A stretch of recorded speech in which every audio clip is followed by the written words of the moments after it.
In Uhud, Sahaba showed what the love for Rasulullah sallallahu alaihi wasallam was. He asked them, where is Sa'd bin Rabi'? They can't find Sa'd bin Rabi'. Nabi sallallahu alaihi wasallam says to Zayd bin Harisa, go and look for Sa'd. He looks amongst the living, he cannot find him. Finally he comes across the body of Sa'd, lying on the battlefield of Uhud, in the last breath of his life. He says, oh Sa'd, Rasulullah sallallahu alayhi wasallam has sent me to you. And he's asking, in what condition are you? In that last breath of his life, he says, oh Zayd, convey my salams to Rasulullah sallallahu alayhi wasallam. Convey my salams to Rasulullah sallallahu alayhi wasallam and tell him, I find myself in a condition that I can smell the fragrance of Jannah.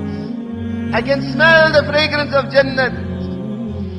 Tell him, may Allah reward him more than any other Nabi has ever been rewarded. In the last gasp of life, they were not interested in the properties of this world and in the attractions of this world. They knew the reality of the love for Allah and His Rasul sallallahu alaihi wasallam. In his last gasp of life, he grabs hold of the hand of Zayd. And oh Zayd, convey my salams to my people. And tell them that Sa'd has said, La udra lakum in khulisa ila nabiyikum wa fikum aynun tatruf. That if Rasulullah sallallahu alayhi wasallam is harmed and you are still alive, tomorrow in the court of Allah, I will hold you responsible in front of Allah. This was love for Rasulullah sallallahu alaihi wasallam. This was ishq. This was muhabbat.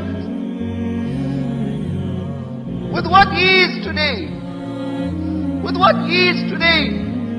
His ummati takes that razor and shaves off his sunnah. With what ease today do those statements come on the lips? It is only sunnah, so it is okay to leave it out. Have we forgotten the pelting of Taif? Have we forgotten how he fell unconscious in Uhud? Have we forgotten how he tied stones to his Mubarak stomach for the sake of this ummah? Have we forgotten his days and nights? Ya Rabbi ummati ummati, Ya Rabbi ummati ummati, Ya Rabbi ummati ummati. Oh my Allah, my